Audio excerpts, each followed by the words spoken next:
Hey, welcome back everybody. I finally got around to it. This week it's the Sun NVRAM Repair. This week we don't have a whole box of computers. In fact, we got one of the tiniest components inside the computer. This week it's about a single chip, the Sun NVRAM, and all the problems it causes. It's an interesting discussion to have because anyone who's ever designed something has had to make compromises. And this, my friends, is a compromise. Let's dig in a little further. This whole fix is to deal with this problem. The ID-PROM contents are invalid, an invalid Ethernet address, and invalid host ID. But first, we can do the too long, didn't read version of this entire video. If all you want to do is fix your NVRAM chip, then pull it out of the motherboard. In the huge majority of Sun workstations, it has an orange barcode sticker on top of it. You can certainly look up where the chip location is. You pull it out, you flip it over, you can see here the pins are pointing up. With the writing in this orientation, you use an X-Acto knife, you scrape away the epoxy at this end. Eventually you'll expose two metal terminals. You hook the black wire, the negative, up to the top, the red wire, the positive, up to the bottom, and you hook them up to a 3-volt battery source like a CR2032 or two AA batteries. That's it. You turn the computer on, reprogram it. I'll talk about the reprogramming later in the video, and you're good to go for the next, months to years. All right, let's get into a little more detail. So you've already seen the too long didn't read version. We're going to do a bit of background right now. Then we'll go into the actual hardware fix. I've got lots of video of me repairing these. And then we'll go through the software fix. You still need to reprogram that SRAM after you've replaced the battery. So here's basically what these NVRAM chips are. At the bottom component, you've obviously got a chip there. The top component, sealed in epoxy. You've got a battery at one end, and you've got a 32 kilohertz crystal at the other end. You can see there are metal leads protruding through this epoxy package that connect to the SRAM chip itself. And that's where the real-time clock is. So we're talking about the NVRAM chip, not the PROM or the OBP or the EEPROM or anything like that. This is the chip on the motherboard, usually with a white or orange barcode sticker. Usually it's almost always orange. It's the SLC and the ELC that it's white. And what happens is these batteries are only ever good for 5 years, 10 years. The batteries in these have all failed. They're all now 20 to 30 years old. The SRAM contents are lost. The computer loses its identity, its settings, and it's going to complain, and it may not boot. It almost certainly won't boot. You see a screen that looks like this when you boot it up. You get all this extra diagnostic information at the top of the screen. And then in the banner, you've got this unusual Ethernet address, weird host ID, invalid serial number. It will say the ID-PROM contents are invalid, and it will probably try and start booting off the network. But even if you had NetBoot set up, it's still not going to work because it's going to have an invalid Ethernet address. On later models like the Sun Ultra series, what you get is nothing. It looks like the computer's broken. You often just get a black screen when the computer starts up. And the reason why is because the computer is talking out its serial port. It's literally waiting for you to give it some instructions. Now, this doesn't always happen in all cases, but I've certainly had it happen in a few cases on different machines where it's lost its NVRAM and it's waiting for user instructions. You have to hit 2 here, it will continue to boot, and then you can do some kind of a workaround to get it to boot. So different models of these NVRAM chips were used in different Suns. The Sun 4Cs, it was the 48T02s. The Sun 4Ms and Ds, it was the 48T08s. And the Sun 4Us, it was the 48T59. Now, they were originally made by Mostec. Mostec got bought by SGS Thomson Microelectronics, or ST Micro. And so different part numbers, and there were also different physical variants used. So if you want to know which PROM you have in your system, there's a great page here from the Sun System Handbook. I'll include a link in the description below. And you can see it includes the architecture, the system, the host ID, the Sun part number, the component type, everything you wanted to know about these PROMs, depending on which workstation you have. So the 3 different physical variants of these chips was the top hat model, which is where the battery and crystal were sealed in epoxy, and then that unit was soldered onto the IC, or the cap hat model where the whole thing was assembled, soldered together, and then the whole chip was potted with just leads sticking out the bottom, or a snap hat version, which was only ever used, I think, in a couple of different Sun disk arrays, and it has a removable sealed battery and crystal package that is user replaceable. We're not going to talk about that. I've never seen one of those. This is the 48T02 in the top hat version. It's a 24-pin dip. This is the 48T08. It's a 28-pin dip, again in the top hat version. And then this is the 48T59 in the cap hat version. You can see there's no sort of line separating the two components here. It's all just one monolithic component. And then in some of the Sun 4M and Sun 4U machines, the NVRAM is placed into this chip carrier to make it easier to remove off the motherboard. So let's talk first about some of what you're going to need to do this. Ideally, the right tool for the job. You're going to need something for work holding. I have this relatively small vise. It wasn't expensive. I find it really helpful. You're going to need one of these, a utility knife. That's a no-name one from the office supply store. You're going to need a soldering iron. To go with your soldering iron, you're going to want some solder. I don't think you need anything special. Next, you're going to want some hookup wire. I'll use red and black so I can keep it straight. I used a pair of these wire cutters to be able to strip the wire. I use one of these when I'm tinning the ends of the wires, which is really useful. I have some optional heat shrink tubing, which you may or may not need, depending. Other things that are useful, if the NVRAMs aren't NVRAM style, a chip puller is helpful. Side cutters can be helpful. And that's it. The only other part that you need, you may not have, sitting around at home, are these. These are CR2032 battery holders. And they're about $2 each, probably even less if you buy them online. So it's in this green plastic carrier, and that's the chip that I want to get at. So it's got holes for your thumb and forefinger. I want to pull it out in a controlled manner, so I'm going to push down with my thumb while I pull up with my true fingers. Otherwise, I'm going to end up throwing it across the room. Oh, actually came out really nicely. So there's our chip. Here's the bottom of the carrier. And we should just be able to, yeah. Okay, so these carriers are different. They have a hollow bottom. They're just kind of like a shroud for the chip. So here's the chip itself. And it's a cap hat chip. It's just a solid piece. And yeah, we can see here, this is pin 1. So this is going to be the battery end that we're going to start working on. There we go. All right, let's put this away. Okay, so here we go. We've got a 48T59 from a Sun Ultra workstation. You can see it's got the yellow barcode label on it, and we're going to get it in the vise. This is the end of it that we're going to start scooping out that epoxy on. I'm going to use a technique of using the utility knife to scrape, and I'm going to alternate it with using the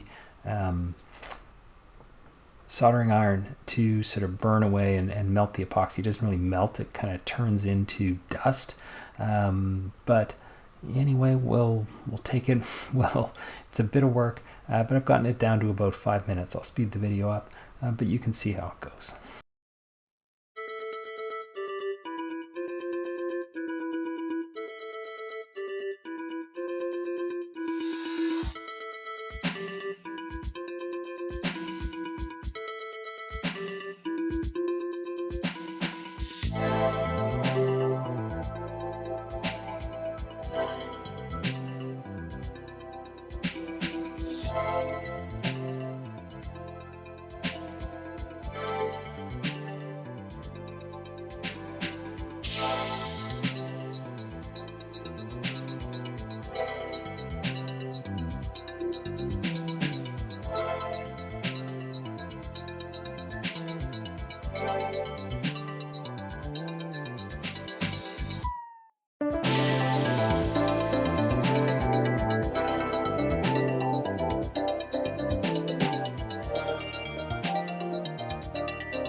So now what I've done is I've cut two short lengths of wires. They're about 2 inches, 5, 6, 7 centimeters long.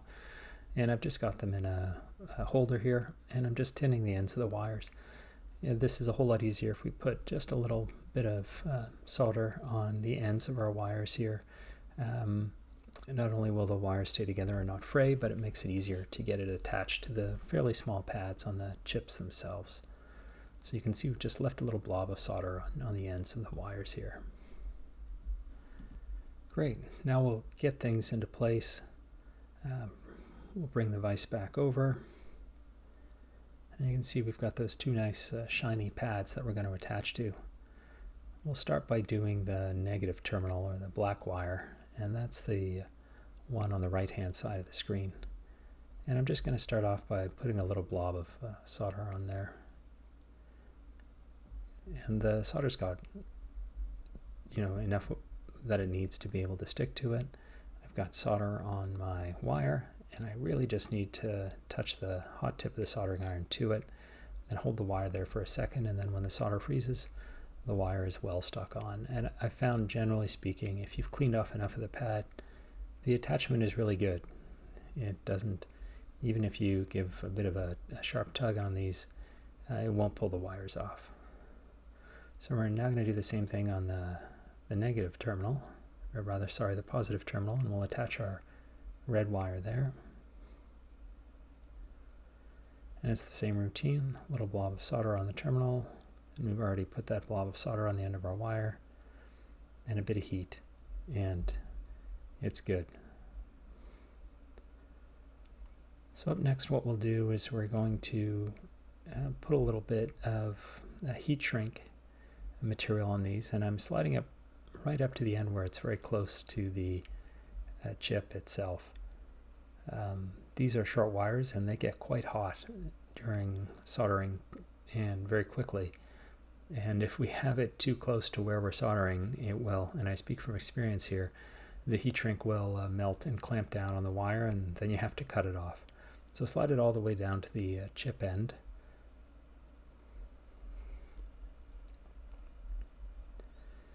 And now what we've got is we've got a CR2032 battery holder.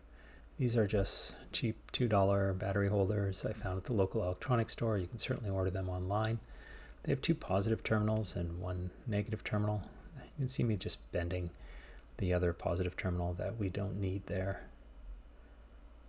And what we're going to do here is we'll attach that negative terminal on the battery holder to our black or negative wire, and getting it sort of properly held and lined up takes a second or two, but because we've already tinned the end of the wires and there's a little blob of solder on there, just by heating it up and holding it close to that terminal, it'll basically melt and then freeze on there, and this works pretty well.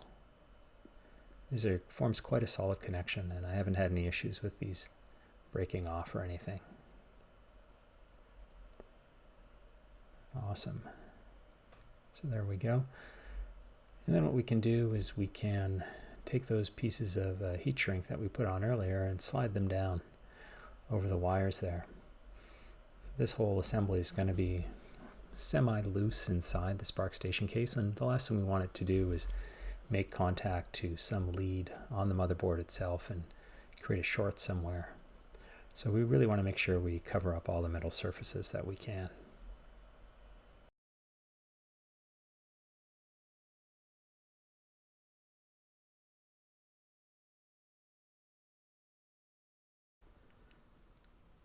So with the heat shrink done, you can see the whole assembly looks pretty good. It's actually pretty solid. It doesn't take up too much room inside the case. We haven't really altered the appearance of the NVRAM very much. Just barely noticeable that we've cut away that tiny little potted component at one end. You can see we still have some bare metal exposed on the battery holder there, and we're going to want to cover that up with electrical tape when we go to install it. Now this is kind of the final component, and this is absolutely not necessary to do. But there's this chip carrier. In this case it's green plastic, and many of them they're black plastic. Some of them have a bottom inside them. Some of them are just sort of like an empty ring. And the problem is now that the NVRAM chip doesn't fit inside the carrier. So we need to kind of scoop away a little bit of the plastic at one end there. Now, using a knife to do it is going to be quite time consuming and may not work very well. And these are just very soft plastic. I think these ones are probably made of ABS. So all I'm going to do here is just use my soldering iron, and I'm just going to melt away some of the plastic just to kind of create an indentation in that end. And it's quite thin, and it's easy to poke your soldering iron right through the plastic here, but it doesn't really matter. It's joined together at the very bottom, far away from the area where you'll be cutting or burning. And after about 30 seconds, we've got a little indentation made there, at least enough to get our wires through. Wonderful. So now you can see I can get the chip in, pushed all the way in. The wires do have a bit of a bend there, but that's okay. They certainly haven't detached or anything like that. And yeah, we're basically done at this point. We just need to put the battery in. And because the battery holder that I have sort of leaves half of the 2032 cell uncovered, I am going to cover it up all with electrical tape when I go to install it. But here's just a test fit on the Sun Ultra 5 board. And again, make sure that your orientation is correct here. You want to make sure pin 1 goes in the right location. Otherwise, if you plug these NVRAM chips in backwards, the wrong voltage will go on the wrong pin and you'll end up destroying the NVRAM chip. So here I've got pin 1 lined up at the end. There's some silk screening on the motherboard there to make sure that it's properly lined up. And you can see it very easily presses into place, and the battery holder and battery will be well out of the way, away from anything inside the case. That's not going to cause any problems there. Okay, so we've done the hardware fix. Now let's talk about the quote-unquote software fix. In other words, the reprogramming of the NVRAM. So the sort of contents of the NVRAM are referred to as the ID PROM. So if I use those two terms, they're basically synonymous. We'll walk you through first the quick method, the too long didn't read method. This will just show you, hey, you can take this and type it in, change one parameter, and whatever machine you have, you'll basically be good to go. Then we'll walk you through a little bit more background, which can more, teach someone how to fish kind of thing, to try and more properly reconstruct it based on what it would have been closer to when it shipped from the factory. So first, for this quick method, we'll just use the made-up Ethernet address of 8020 C0FFEE. That's the quote-unquote coffee one that people often you see used if you Google this. 8020 was Sun's OUI, or Organizational Unique Identifier, portion of the MAC address. They used that until around 2001 when they switched to 0003BA. And don't use this 8020 coffee address for more than one host on the same Ethernet network, otherwise you'll end up confusing your router and the switch, and just generally your network won't work properly. So what happens is when you turn the machine on, press stop A. That should get you to the OK prompt. If you see a different prompt where it says, something boot or new command mode, press N for new command mode, and that will get you out to the OK prompt. Then type set defaults, set env-switch equals false. That'll make it boot faster. 10 MKP, and then here 72 space 1 space MKP. That 72 is a machine type. I'm pretending I'm doing this for a SPARCstation 10. You can see here on the table SPARCstation 10 and 20 have a machine type of 72. And we'll keep going. You can type this in, just pause, and you should be good to go. And if you've done everything properly, and if there haven't been any exceptions or different things on your machine, then you'll see this, something like this at boot up. You can see the Ethernet address is what we programmed it to, the host ID is what we programmed it to. And you can see that serial number. If you're wondering where that serial number comes from, because it won't match the one on the back of your box, what that serial number is, the only thing it is it's basically a decimal representation of the host portion of the MAC address. So if we type it in here in base 16, convert it back to decimal or base 10, you'll see that it's the same number here. So let's talk a little bit more about the sort of correct method here. These NVRAM chips usually have an orange or white sticker on them that has a barcode. That barcode basically is those letters. If you decode that barcode using the appropriate barcode decoding methodology, I don't know much about barcodes, but basically you can translate that into ASFG or the other number you see there. Now these 4-letter barcodes, they were used on SPARCstations until around 1995. And if your NVRAM died, you could send the chip back to Sun, or you could call them up and order a new one and give them that 4-letter code. They would ship you a new one, and it would have the same host ID and MAC address as your computer. Those were important because some software used your host ID as essentially a copy protection method. That software was locked to that computer's host ID, so having the right host ID was quite important. And there are workarounds. There was some code that some people wrote years ago to be able to switch the host ID of the machine to work around that. But anyway, for some of the SPARCstations, notably the SLC, ELC, LX, maybe the ZX, maybe the Voyager, you can actually basically decode it. You can decode this 4-letter code, it's a base 36 code, into what the correct MAC address and host ID were at the time of shipping for that computer. And I've written a Perl script here that sort of, you type in that code, you type in the machine type, and then it spits out the values you can use when you go to program it. Okay, so let's look at the Perl script in action here. So we run it with the help option. It will come up and it shows us the whole table of machine types and tells us what basically arguments it wants to be able to give us a new MAC address and host ID. I can hit Q to quit that, and if we do the same thing, we can then run it with machine type equals 72, barcode, I don't know, we'll type in something here. There we go, and it tells us a new MAC address we can use and what the host ID is.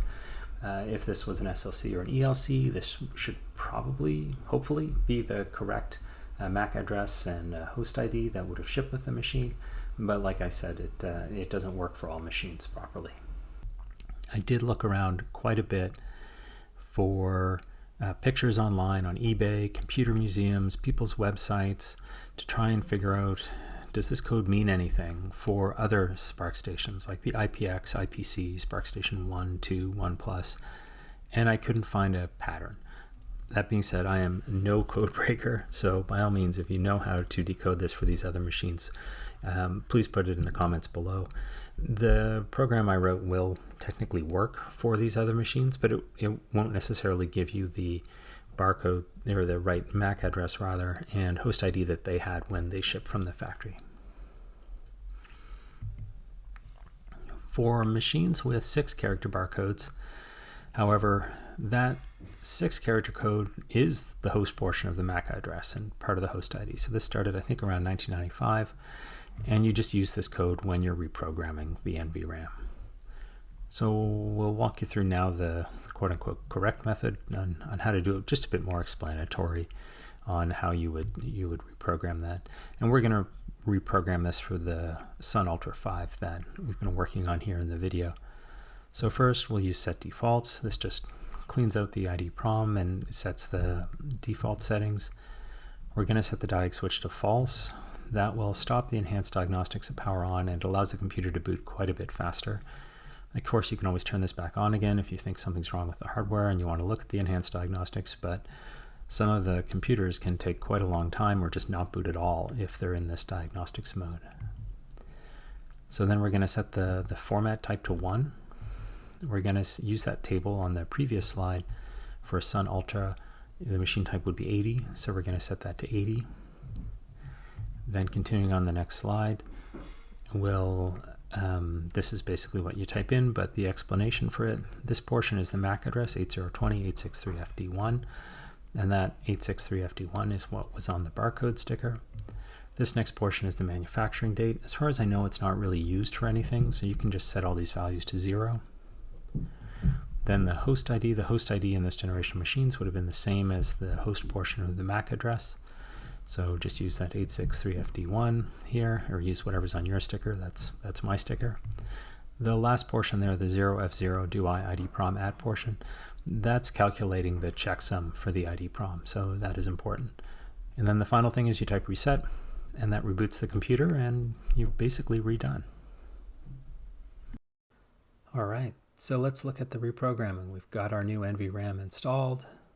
We've booted it up. You can see it comes up and says the ID prom contents are invalid. That's absolutely correct. And there we've hit stop A to stop it. So what I did there was I set the diags off, and I did a quick reboot. So we'll run through the whole process here. So I've hit stop A. This is basically just as though we had just installed it. We're going to set the defaults first. We're going to set the diag switch to false. And then we're going to start the programming just like we saw in the previous slides. I'm going to be using the 6-character code from the NVRAM itself to sort of properly program in the Ethernet address and host ID that would have been on this computer when it shipped. I'm going to use machine type 80. Now I run into an interesting problem here. One of the bytes has a value of CD, and CD in the Open Brew Prom forth is actually a command. I don't know enough about forth to sort of know what it is, but it comes up and says device not found. This could be change directory or something like that. So rather than try and get into editing forth or looking at some of the more complex ways to reprogram the ID prom, because there are multiple ways to do this, instead I'm just going to use CC instead of CD as a quick workaround. So you can see I'm entering in the zeros for the manufacturing date there. And here's the host address again. Again, I had to use CC instead of CD. Great, we'll calculate the checksum. And reset to reboot the computer. Great, so now you can see it's booting properly. Doesn't know what disk to boot from, it's trying to boot from net, but it's got the Ethernet address, it's got the right host ID, correct serial number, it's not running diags on boot, so it boots quite quickly, and we're basically ready to go. So that's it for the repair. So that's basically it. The NVRAM repair went well. I did a bunch of these. Looks maybe not perfect with this electrical tape, but you know what? It works, and it's going to be hidden inside a computer case, and really no one's going to see it. Yeah, so a couple of issues I wanted to address that I didn't get to address in the video. One thing is, I can't recommend doing this. I'm going to switch this out for a CR2032. We've all had AA batteries leak on us before, and if I take this computer and put it away on a shelf somewhere, the last thing I want to do is kind of forget about it, that it's got AA's inside, and come back to it. So I think it's just a best practices thing that you probably shouldn't do it with AA's. The other thing I wanted to address really was what some people have said when they're repairing these, from reading a few sites and watching a few videos, is they say, oh, you want to go in and you want to cut out the battery. So I see people who've sort of Dremeled out half the chip and they've disconnected the leads, or they've cut this half of the cap head off. Maybe that's good. I am no electrical engineer, so I don't quite understand all the sort of bad things that could potentially happen from hooking up a CR2032 to this, but you know what, I've been doing this now for several years, and I've found that these last several years there seems to be no ill effects to it. I've never had one of these leak or catch fire or cause problems with anything inside the chip. So by all means, please, if you know sort of why we shouldn't do that, or if you've got any other suggestions, please put them down in the comments below. So that's it. I hope everyone has a great week. Probably the next video will be finishing up the upgrades on the Ultra 5 and maybe doing some restoration work on that. Should have that out for you soon. Anyway, take care everyone. Stay safe.